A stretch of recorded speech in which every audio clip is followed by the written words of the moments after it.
आजकल भैया अलमत भौजी किस्म किस्म का साड़ी पहनती हैं, समझ रहे हो ना, किस्म किस्म किस्म तो अलग अलग टाइप के, मतलब तरह तरह के। तो सेंटेंस भी एक लड़का एक लड़की से कहता कि मैं दुनिया भुला दूंगा तेरी चाहत में, है ना। ये देखिए बात डिक्लेयर, लड़के ने बिल्कुल क्लियर कर दिया कि मैं दुनिया भुला दूंगा तेरी चाहत में, समझ रहे हैं। तो ये असर्टिव सेंटेंस। छपरा लवट के न आएंगे, बताइए बताइए कौन सा सेंटेंस है। जैसा कि मैंने पिछली वीडियो में बोला था कि सेंटेंस बहुत ही इंपॉर्टेंट है नरेशन के लिए। सेंटेंस आप पहचान जाएं, है ना, उसके बाद आप कॉमा को हटा करके वहाँ पे इफ़ लगाना है कि वेदर लगाना है, दैट लगाना है, या फिर WH परिवार का कोई जोड़ना है, या फिर टू जोड़ना है, क्या जोड़ना है, ये आप बिल्कुल क्लियर कर पाएँ, ठीक है जी। तो सेंटेंस को पहचानना बहुत ज़रूरी है। चलिए ठीक है, तो हमें सेंटेंस के 5 प्रकार पढ़ना है, यानी कि सेंटेंस जो है 5 काइंड्स का होता है। काइंड्स कहिए इसको, आप टाइप्स कहिए, कुछ भी कहिए, काइंड्स कहिए फिर टाइप्स कहिए, दोनों बात क्या है, बराबर है। यानी सेंटेंस 5 प्रकार का होता है। जैसे पांडव नहीं 5 थे, वैसे ये भी है। अच्छा, पांडव जो 5 थे ना, अगर मैं आपसे पूछूं, उनकी तस्वीर यहाँ पे दिखाऊं और आपसे पूछूं कि बताओ इसमें से नकुल कौन है, तो शायद आप नहीं बता पाएंगे। हाँ, लेकिन अगर मैं बारी बारी से सबसे आपका परिचय कराता हूँ और देन आफ्टर मैं आपसे पूछता हूँ ये कौन है, तो फिर शायद आप बता पाएंगे, ठीक है। जैसे आप पार्टी उटी में जाते हैं, यहाँ सदिया भी हम नहीं जानते तो कहते हैं कि ये मिलिए हमारे पापा हैं, ये हमारे मम्मी हैं, इनसे मिला ये हमारी साली हैं, आधी घरवाली हैं, है ना। मिलते हैं, जब सबसे मिलवा देते हैं तो आप सबसे रूबरू हो जाते हैं, रूबरू हो जाते हैं तो सबको आसानी से जान जाते हैं, ठीक है जी। ठीक उसी तरह से अगर सेंटेंस भी 5 प्रकार का होता है तो पहले मैं उन 5 प्रकारों को लिखता हूँ या फिर उनसे मैं आप रूबरू करवाता हूँ, और ताकि जब मैं इसके बाद आपसे पूछूं तो आप आसानी से बता सके, ठीक है जी। तो 5 प्रकार का होता है सेंटेंस हमारा, 5 काइंड्स का। वो कौन कौन से, देखिए जरा, एक छोटा सा ट्रिक मैं बता रहा हूं, अय्यो वाली। जैसे मान लो मैं कहता हूं अय्यो, ये देखिए अय्यो लिखा है आपके सामने, 1 2 3 4 5, 5 है ना अय्यो। अगर कोई कहता है सेंटेंस कितने प्रकार का होता है, तो मैं कहता हूं अय्यो ना, मैं तुम्हें अपने घर पे मिलवा दूंगा, सेंटेंस कितने प्रकार का होता है ना, कितने प्रकार का होता है, कितने टाइप का होता है, कितने काइंड्स का होता है। तो ये 5 प्रकार का है। पहला हमारा है देखिए ए, दूसरा हमारा आई, तीसरा हमारा आई, फिर चौथा हमारा ई, और पांचवा हमारा ओ, है ना। कुल मिलाकर के बनता है अय्यो। एक छोटी सी ट्रिक बनती है जो बनती है अय्यो। ए से हमारा है असर्टिव, ए से हमारा है असर्टिव सेंटेंस। आई से हमारा है इंटेरोगेटिव सेंटेंस,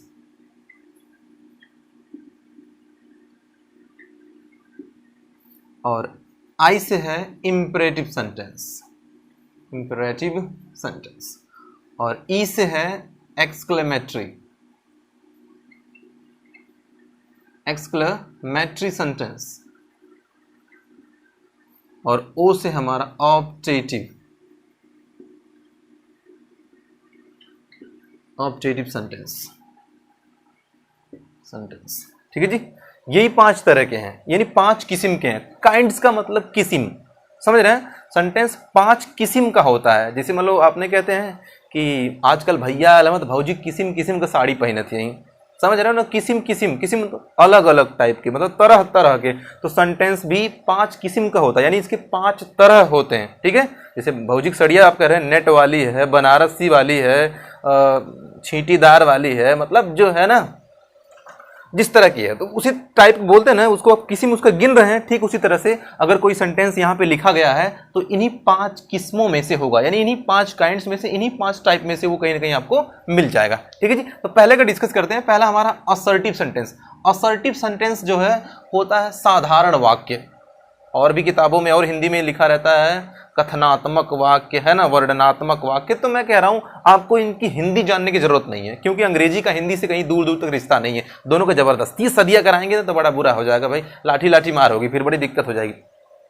तो मैं कह रहा हूं असर्टिव सेंटेंस को, हालांकि हम हिंदुस्तानी हैं तो थोड़ा समझने के लिए हिंदी का सहारा ले सकते हैं। तो असर्टिव सेंटेंस का मतलब होगा साधारण वाक्य। साधारण वाक्य क्या हुआ जी? साधारण वाक्य कुछ भी हो सकता है। मैं कल नहीं आऊंगा, है ना, तुम कल मेरी वीडियो को देखोगे, मतलब ऐसा कुछ भी हो सकता है। लेकिन इससे शायद आपको कुछ ज्यादा समझ में नहीं आएगा। और एक दूसरे तरीके से मैं बताता हूं, असर्टिव सेंटेंस का एक दूसरा नाम है डिक्लेरेटिव सेंटेंस।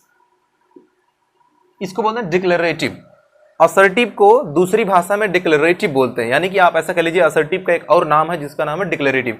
आप गांव देहात में अपने देसिया तरीका में सुनिए, आपने सुना होगा कि डिक्लेयर, डिक्लेयर सुना है? डिक्लेयर मतलब स्पष्ट, क्लियर कर दीजिए, है ना, आपकी बात में क्लैरिटी होनी चाहिए। तो नहीं कहते हैं कि डिक्लेयर है कि इंडिया जीतेगी, मतलब हमको लग रहा है कि स्पष्ट है कि ऐसा होगा, समझ रहे हैं आपको। तो नहीं हम किसी से कहते हैं कि डिक्लियर बता दे चलबे कि ना चलबे, चाहे हाँ में बता दे हाँ हम चलब, या तो फिर ना में बता दे हम ना चलब, समझ रहे हैं आपको। तो डिक्लियर कर दो। हाँ अगर कहीं पे आपको कोई बात डिक्लियर दिखती है कि क्लियर स्पष्ट है, राम एक अच्छा लड़का है, स्पष्ट है बिल्कुल क्लियर है, तो ये हमारा हुआ असर्टिव सेंटेंस, या फिर आप इसको डिक्लेरेटिव सेंटेंस कह सकते हैं। अच्छा असर्टिव सेंटेंस हाँ में भी हो सकता है ना में भी हो सकता है ना। असर्टिव सेंटेंस हाँ में भी हो सकता है और ना में होगा। अच्छा जब ये हाँ में होगा तो इसको हम अफर्मेटिव कहेंगे। अच्छा जब ये ना में होगा तो इसको हम नेगेटिव कहेंगे। समझ में आ रही पूरी बात। जब हाँ में होगा कोई बात तो उसको हम अफर्मेटिव कहेंगे, जब ना में होगी तो हम उसको नेगेटिव कहेंगे। सुनिए जरा, जैसे मान लीजिए एक लड़का एक लड़की से कहती है जैसे मान लीजिए कि एक लड़का एक लड़की से कहता कि मैं दुनिया भुला दूंगा तेरी चाहत में, है ना। ये देखिए बात डिक्लेयर, लड़के ने बिल्कुल क्लियर कर दिया कि मैं दुनिया भुला दूंगा तेरी चाहत में, समझ रहे हैं। तो ये असर्टिव सेंटेंस होगा। अगर मैं कहूं असर्टिव में कौन सा है, हाँ वाला है कि ना वाला, तो एक बात बताओ मुझे, मैं दुनिया भुला दूंगा तेरी चाहत में, इसमें कहीं ना वाली बात आई नहीं आई ना, ये कौन सा हुआ अफर्मेटिव सेंटेंस, ठीक है जी। अच्छा तो फिर ये लड़का अपने ऊपर इतना विश्वास करता है, कहता है कि वो मुझे कभी धोखा नहीं देगी, वह मुझे कभी धोखा नहीं देगी। अब जरा एक बात सुनो, यानी ये भी इसने डिक्लेयर कर दिया अपने घर वालों से, स्पष्ट कर दिया अपने दोस्तों से कि वो मुझे कभी धोखा नहीं देगी, यानी कि ये जब बात डिक्लेयर करिए तो हो गया असर्टिव सेंटेंस, हुआ असर्टिव। लेकिन अगर मैं कहूं असर्टिव में कौन सा है, तो आप कहेंगे सर ये ना वाला है, यानी नेगेटिव है, यानी ये क्या हो गया नेगेटिव सेंटेंस। देखिए नेगेटिव सेंटेंस जो रहेगा ना उसमें ना कहीं आया रहेगा, नहीं टाइप का, नो नेवर है ना, नॉट ऐसा करके कहीं ना आया रहेगा। समझिए एग्जांपल देखिए जरा, जैसे मैं कहता हूं, जैसे मान लो मैं कहूं कि राजू इज माई ब्रदर, थोड़ी सी जगह की वजह से मैं ऐसा लिख रहा हूं कि Raju is my brother, Raju मेरा भाई है। अब देखिए ये बात क्या है, डिक्लेयर, स्पष्ट है, क्लियर है ये बात, इसको हम कहेंगे असर्टिव। अच्छा फिर ये असर्टिव में कौन सा है, हाँ वाला है कि ना वाला, तो देखिए जरा इसमें नजर मारिए, कहीं ना आपको दिखाई दे रहा, नहीं दिखाई दे रहा, इसलिए ये क्या हो गया हमारा अफर्मेटिव सेंटेंस। इतनी बात तो क्लियर होगा इस, ये रही कुछ हम परिभाषा टाइप में आपको समझाने की कोशिश किए हैं असर्टिव सेंटेंस क्या होता है। सबसे जहर बात मैं बताने जा रहा हूं वो आप समझ के रखिएगा। असर्टिव सेंटेंस जो होता है वो हमेशा, यानी असर्टिव सेंटेंस जो होता है वो हमेशा सब्जेक्ट से शुरू होता है। किससे शुरू होता है, सब्जेक्ट से शुरू होता है, और लास्ट में खत्म किस पे होता है, फुल स्टॉप पे। इस बात को आप ना गांठ बांध लीजिए, make it a point, make it a point. जो असर्टिव सेंटेंस होता है, जो डिक्लेरेटिव सेंटेंस होता है, वो हमेशा सब्जेक्ट से शुरू होता है और खत्म कहां पे होता है, फुल स्टॉप पे। ऊपर नजर मार के देखिए, Raju is my brother, Raju मेरा भाई है, शुरू किससे है, सब्जेक्ट से है, और खत्म कहां पे है, फुल स्टॉप पे, इसलिए कैसा हुआ असर्टिव सेंटेंस। फाइनली मैं एक बात आपको फिर से आखिरी बार बोल रहा हूं कि असर्टिव सेंटेंस शुरू सब्जेक्ट से होगा और खत्म कहां होगा, फुल स्टॉप पे। ये बात बहुत इंपॉर्टेंट है, आपके लिए मायने रखनी होगी, ठीक है जी। अब मान लीजिए मैं कहता हूं कि छपरा लौट के न आएंगे, बताइए बताइए कौन सा सेंटेंस है। अरे जब हम मान लीजिए किसी के साथ भाग जाएंगे तो पूरा डिक्लेयर कर लिए हैं कि अगर हम भाग गए ना तो हम छपरा लौट के नहीं आएंगे, क्लियर है। तो जब डिक्लेयर है तो भैया असर्टिव सेंटेंस हो गया, जब असर्टिव हुआ तो छपरा लौट के नहीं आएंगे, इसमें नहीं है, इसलिए क्या हो गया, नेगेटिव सेंटेंस हो गया। बात समझ में आ रही है जी। फिर वो अगली लाइन भी जोड़ लेते हैं कि नून रोटी खाएंगे, है ना, हम लोग नून रोटी खाएंगे, तो ये क्या है, ये पहले से क्लियर हो गया है कि नून रोटी खाएंगे, इसका मतलब असर्टिव, डिक्लेयर है असर्टिव। और सुनिए असर्टिव में ये हाँ वाला है, इसलिए क्या हो गया, अफर्मेटिव हो गया। आ जाओ, समझ में आ गई इतनी बात जी। दूसरा समझ लेते हैं, इंटेरोगेटिव।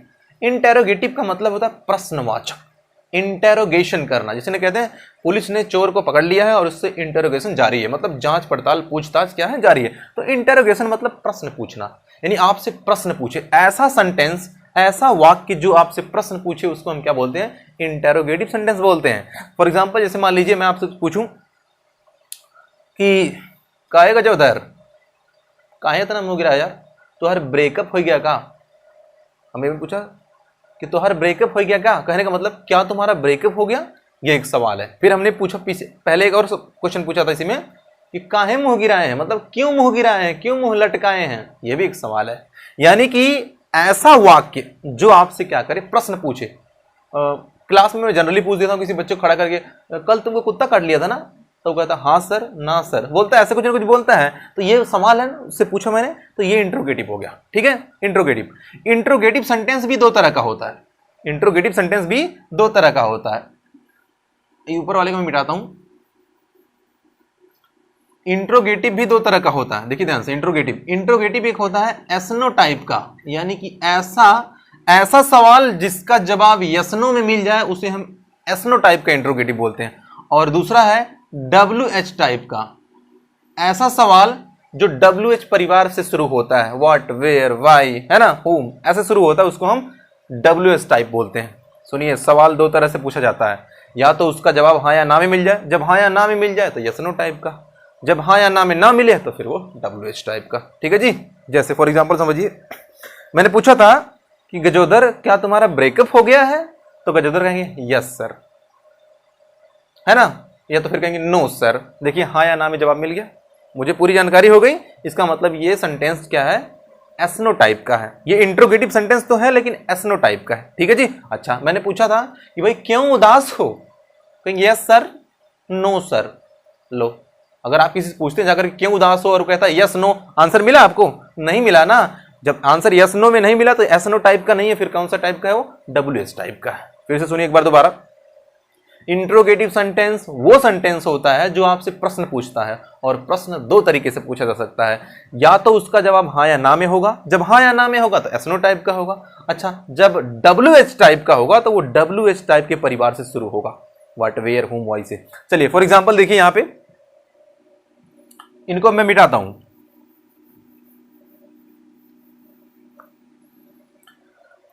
जैसे मान लो मैं कहता हूं कि do you play free fire, do you play free fire, क्या तुम फ्री फायर खेलते हो, है ना, क्या तुम फ्री फायर खेलते हो। ये देखिए सवाल पूछ रहा है, आपसे सवाल पूछ रहा है, इसलिए कैसा सेंटेंस हुआ, इंटेरोगेटिव सेंटेंस हुआ। और गाइस, इंटेरोगेटिव सेंटेंस की एक सबसे बड़ी बात क्या है, ये दूसरी जहर बात सुनिए कि इंटेरोगेटिव सेंटेंस जो होता है ये शुरू होता है हेल्पिंग वर्ब से या फिर WH टाइप से, किसी शुरू होता, और खत्म किस पे होगा जाकर के, क्वेश्चन मार्क पे। यानी ये आपको जहर बात याद रखनी है बिल्कुल। क्या है, इंटेरोगेटिव सेंटेंस शुरू किससे होगा, या तो हेल्पिंग वर्ब से या फिर WH टाइप से, है ना, किसी इन्हीं दोनों में से शुरू होगा, और खत्म किस पे होगा जाकर के, क्वेश्चन मार्क पे। क्वेश्चन मार्क बोले तो हंसिया, जानते हैं ना, जिससे धान उन काटते हैं, है ना, समझ रहे हैं ना। वो समर सिंह का एक गाना आया था कि नैहरे में धान कटवाएंगे, ससुरा लौट के न आएंगे, तो वही वो जो धान कटवाने वाला था ना, वही बिल्कुल वही है। यानी किसी भी सेंटेंस के पीछे अगर वो धान काटने वाला यानी हंसिया दिख जाता है आपको, तो फटाक से आंख बंद करके उसको क्या बोलना है, इंट्रोगेटिव बोलना है। अच्छा, इंट्रोगेटिव के बाद आपसे कोई पूछेगा तो अब बताइए कि ये एसनो टाइप का है कि WH टाइप का, तो आप उस क्वेश्चन को देख लीजिएगा। अगर हाँ या ना में जवाब ससुरा मिल रहा है तो एसनो टाइप का होगा, और हाँ या ना में नहीं मिल रहा तो WH टाइप का होगा। अच्छा, एक तरीका और सुन लीजिए, आपको देखना है कि हेल्पिंग वर्ब से शुरू है, क्या है वो, डू, डज, है ना, डिड, हैज, हैव, या फिर किसी मॉडल से शुरू है, कैन, कुड, मे, माइट, किससे शुरू है, तो वो आप कह देना कि ये एसनो टाइप का है। अच्छा, किसी WH परिवार से शुरू है, व्हाट, वेयर, वाई, होम, तो आप कह देना कि ये WH टाइप का है। समझ गए जी। फाइनली सुनिए, इंट्रोगेटिव सेंटेंस ऐसा सेंटेंस जो आपसे क्या करे, प्रश्न पूछे, और लास्ट में इसके क्या लगा होता है, हंसिया लगा होता है। देखते हैं ना साउथ वाली फिल्मिया में लेकर दौड़ाते हैं सभी लोग, गर्दन काटने वाला, ऐसा होता है कुछ इसी टाइप का ना, सेम टू सेम उसी तरह से लास्ट में इसके लगा होता है। तो आप समझना इंट्रोगेटिव, और इंट्रोगेटिव में एसनो टाइप का है, WH टाइप का है, मैंने पीछे बता दिया आपको। ठीक है जी। गाइज, मेरे एग्जाम्पल देने के तरीके की वजह से ही वीडियो लंबा हो जा रहा है, लेकिन कोई बात नहीं, थोड़ा धीरे धीरे, तनिक धीरे धीरे, है ना, देर से पहुंचेंगे, दुरुस्त पहुंचेंगे। पूरी तरह से मैं काम करूंगा इस पर। अगर आपको कुछ नहीं समझ में आता है तो मुझे कमेंट बॉक्स में लिख करके मुझे बताइए कि सर यहाँ पे अभी कमी रह गई है, मैं उसको इम्प्रूव करूंगा। और मेरी पूरी कोशिश है कि मेरी भावनाएं हैं, जो मेरी फीलिंग्स हैं, वो आप तक पहुँचाई जाएँ, और एजुकेशन जो है ना वो रटा नहीं जाए, उसको रटा नहीं जाए, उसको समझा जाए वास्तव में वो चीज़ होता क्या है। ठीक है जी। और मैं मिलता हूँ फिर आपसे कल अगले वीडियो लेक्चर में, अगले एपिसोड में, एक छोटे से ब्रेक के बाद। वीडियो को देखने के लिए आपका प्रेम पूर्वक धन्यवाद।